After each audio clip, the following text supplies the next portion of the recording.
ಚಮಕಾಧ್ಯಾಯ ಪ್ರಾರಂಭ.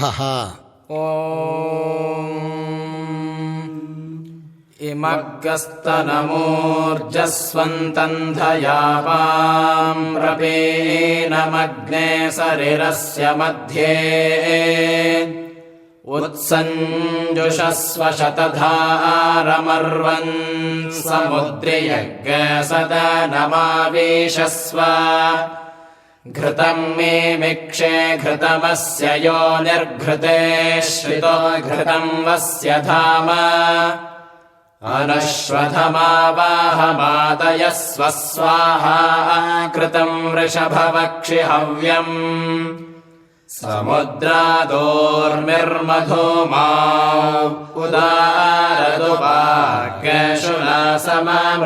ಉದಾರದುಪಾಗ್ಯಶುನಾಸಮಾಮೃತತ್ವಮಾನಟೆ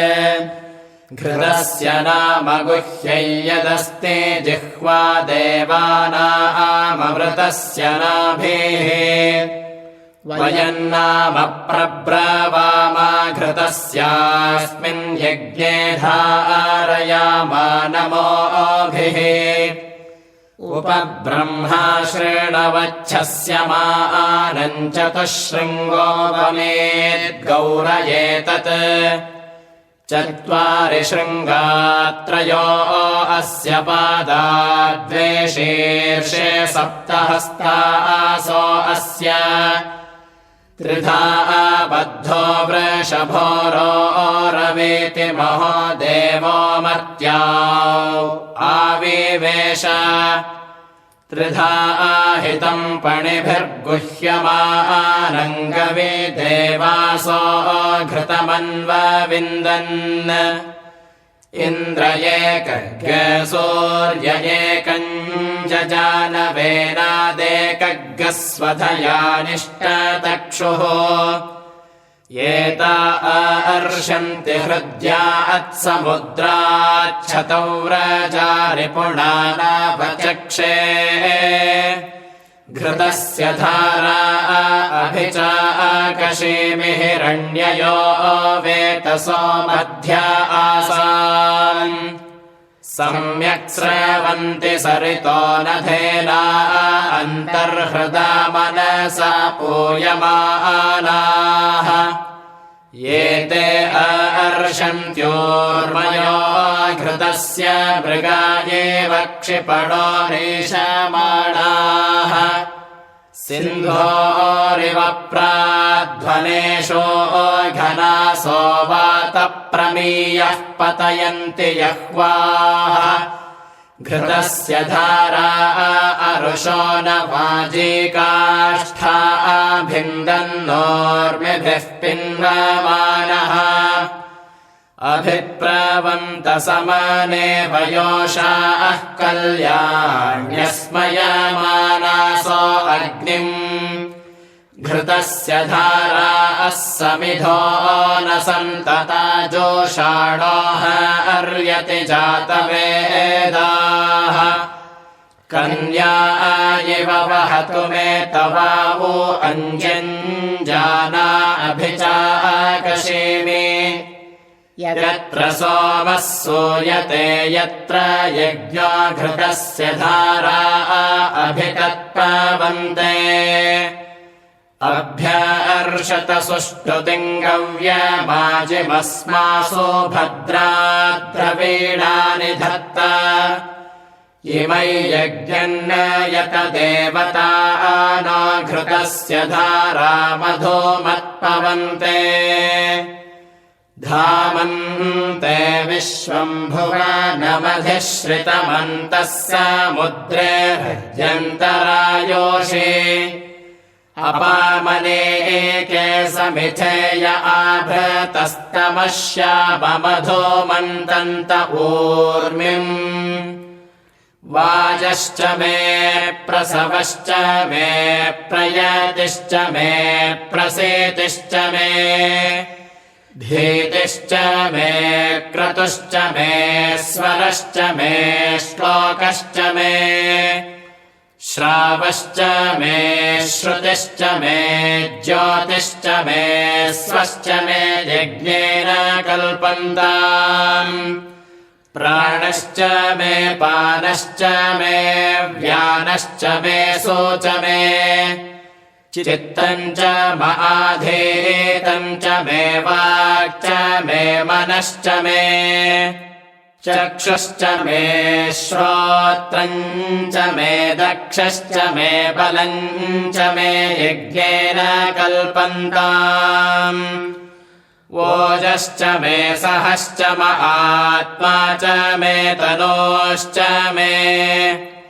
शर्म च मे वर्म च मेऽङ्गानि च मे स्थीनि च मे परोऽज्ञेषि च मे शरीराणि च महायुश्च मे जरा च मे यज्ञेन कल्पन्ताम् ज्यैष्ठ्यम् च माधिपत्यम् च मे मन्युश्च मे भामश्च मे अमश्च मेऽम्भश्च मे जेमा च मे महिमा च मे वरिमा च मे प्रथिमा च मे वर्षिमा च मे द्राघिमा च मे वृद्धम् च मे वृद्धिश्च मे यज्ञेन कल्पन्ताम् सत्यम् च मे श्रद्धा च मे जगच्च मे धनम् च मे विश्वम् च मे महश्च मे क्रीडा च मे मोदश्च मे जातम् च मे जनिष्यमाणम् च मे सूक्तम् च मे सुकृतम् च मे यज्ञेन कल्पन्ताम् वित्तम् च मे वेद्यम् च मे भूतम् च मे भविष्यच्च मे सुगम् च मे सुपथ्यम् च मरुद्धम् च मरुद्धिश्च मे क्लृप्तम् च मे क्लृप्तिश्च मे मतिश्च मे सुमतिश्च मे यज्ञेन कल्पन्ताम् यन्ता च मे धर्ता च मे क्षेमश्च मे धृतिश्च मे विश्वम् च मे महश्च मे संविच्च मे ज्ञात्रम् च मे सीरम् च मे लयश्च मे सोश्च मे प्रसोश्च मे यज्ञेन कल्पन्ताम् शम् च मे मयश्च मे प्रियम् च मेऽनुकामश्च मे कामश्च मे सौमनसश्च मे भगश्च मे द्रवीणम् च मे भद्रम् च मे श्रेयश्च मे वसीयश्च मे यशश्च मे यज्ञेन कल्पन्ताम् ऊर्च मे सूनृता च मे पयश्च मे रसश्च मे घृतम् च मे मधो च मे सग्धिश्च मे सपीतिश्च मे कृषिश्च मे वृष्टिश्च मे जैत्रम् च मौद्भिद्यम् च मे यज्ञेन कल्पन्ताम् ऋतम् च मे मृतम् च मे यक्ष्मम् च मे नामयच्च मे जीवातुश्च मे दीर्घायुत्वम् च मे नमित्रम् च मे भायम् च मे सुगम् च मे शयनम् च मे सोषाश्च मे सुदिनम् च मे यज्ञेन कल्पन्ताम् रयिश्च मे रायश्च मे पुष्टम् च मे पुष्टिश्च मे विभु च मे प्रभु च मे पूर्णम् च मे पूर्णतरम् च मे कुयवम् च मे क्षीतम् च मेऽन्नम् च मे क्षुच्च मे यज्ञेन कल्पन्ताम् व्रीहयश्च मे यवाश्च मे माशाश्च मे तिलाश्च मे मुद्गाश्च मे खल्वाश्च मे प्रियङ्गवश्च मेणवश्च मे श्यामाकाश्च मे नीवाराश्च मे गोधूमाश्च मे मसूराश्च मे यज्ञेन कल्पन्ताम् अश्मा च मे मृत्तिका च मे गिरयश्च मे पर्वताश्च मे सिकताश्च मे वनस्पतयश्च मे हिरण्यम् च मे यश्च मे सीसम् च मे त्रपो च मे श्यामम् च मे लोहम् च मे यज्ञेन कल्पन्ताम् अग्निश्च आपश्च मे विरुधश्च ओषधयश्च मे कृष्णपच्याश्च मे कृष्णपच्याश्च मे ग्राम्याश्च मे पशव आरण्याश्च मे वित्तम् च मे वित्तिश्च मे भूतम् च मे भूतिश्च मे यज्ञेन कल्पन्ताम् वसो च मे वसतिश्च मे कर्म च मे शक्तिश्च मे अर्थश्च मे यामश्च मयित्या च मे गतिश्च मे यज्ञेन कल्पन्ताम् अग्निश्च म इन्द्रश्च मे सोमश्च म इन्द्रश्च मे सविता च म इन्द्रश्च मे सरस्वती च म इन्द्रश्च मे पूषा च म इन्द्रश्च मे बृहस्पतिश्च म इन्द्रश्च मे यज्ञेन कल्पन्ताम् मित्रश्च म इन्द्रश्च मे वरुणश्च म इन्द्रश्च मे धाता च म इन्द्रश्च मे त्वष्टा च म इन्द्रश्च मे मरुतश्च म इन्द्रश्च मे विश्वे च मे देवा इन्द्रश्च मे यज्ञेन कल्पन्ताम् पृथिवी च म इन्द्रश्च मेऽन्तरिक्षम् च म इन्द्रश्च मे द्यौश्च म इन्द्रश्च मे समाश्च म इन्द्रश्च मे नक्षत्राणि च म इन्द्रश्च मे दिशश्च म इन्द्रश्च मे यज्ञेन कल्पन्ताम् अर्गशुश्च मे रश्मिश्च मेधाभ्यश्च मे धीपतिश्च मे उपार्गशुश्च मेऽन्तर्यामश्च म ऐन्द्रवायवश्च मे मैत्रावरुणश्च मे आश्विनश्च मे प्रतिप्रस्थानश्च मे शुक्रश्च मे मन्थे च मे यज्ञेन कल्पन्ताम्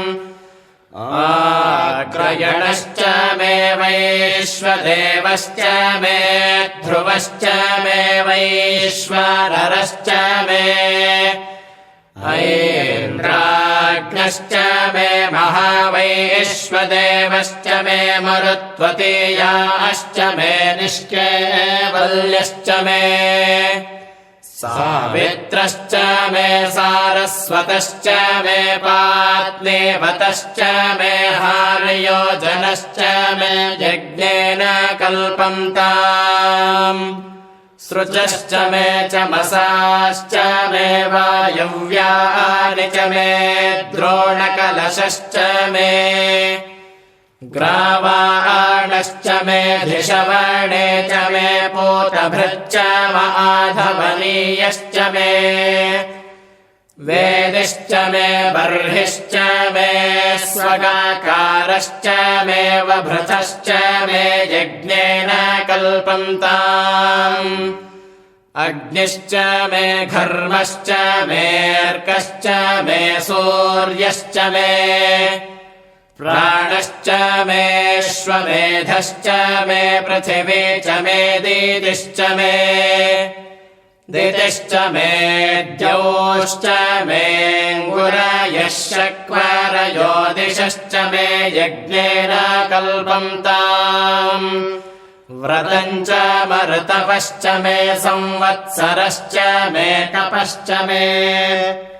अहोरात्रे पूर्वष्ठे वे बृहस्पतिर्दक्षिणे बृहद्रथन्तरे च मे यज्ञेन कल्पन्ताम् एका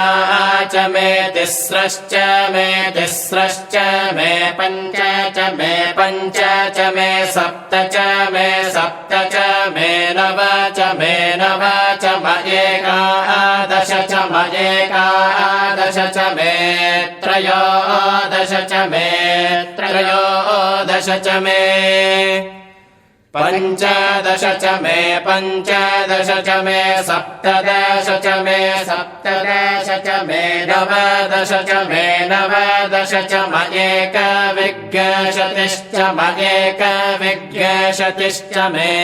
त्रयोविंशतिश्च मे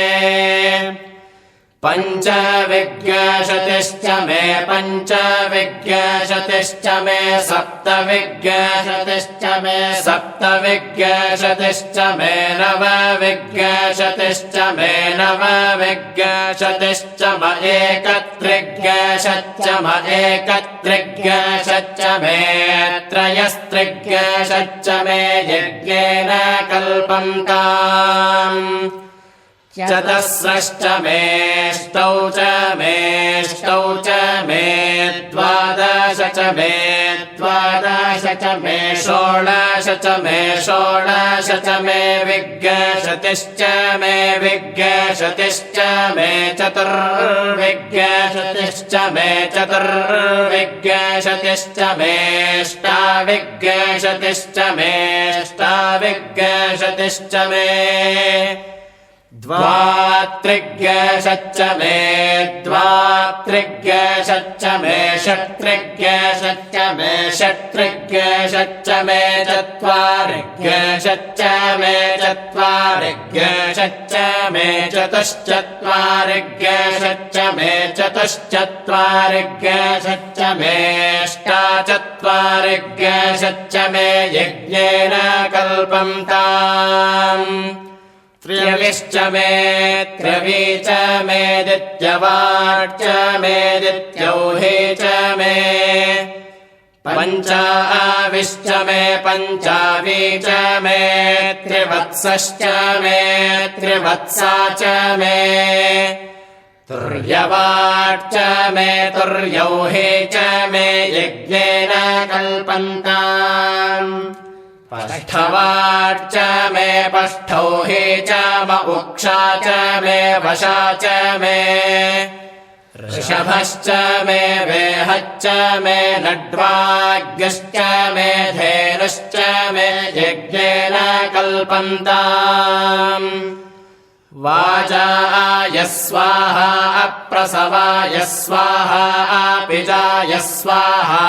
क्रतवे स्वाहा वसवे स्वाहा हर्पतये स्वाहा अह्ने मुग्धाय स्वाहा मुग्धाय वैनग्यशिनाय स्वाहा वैनग्यशिनान्त्यायनाय स्वाहान्त्याय भुवनाय स्वाहा भुवनस्य पतये स्वाहाधिपतये स्वाहा प्रजापतये स्वाहा इयन्ते राण्मित्राय यन्तासि यमानः ऊर्जे त्वा वृष्ट्यै त्वा प्रजानान्त्वाधिपत्याय आयुर्यज्ञेन कल्पताम् प्राणो यज्ञेन कल्पताम् चक्षुर्यज्ञेन कल्पताग्श्रोत्रै यज्ञेन कल्पताम् वाग्यज्ञेन कल्पताम् मनो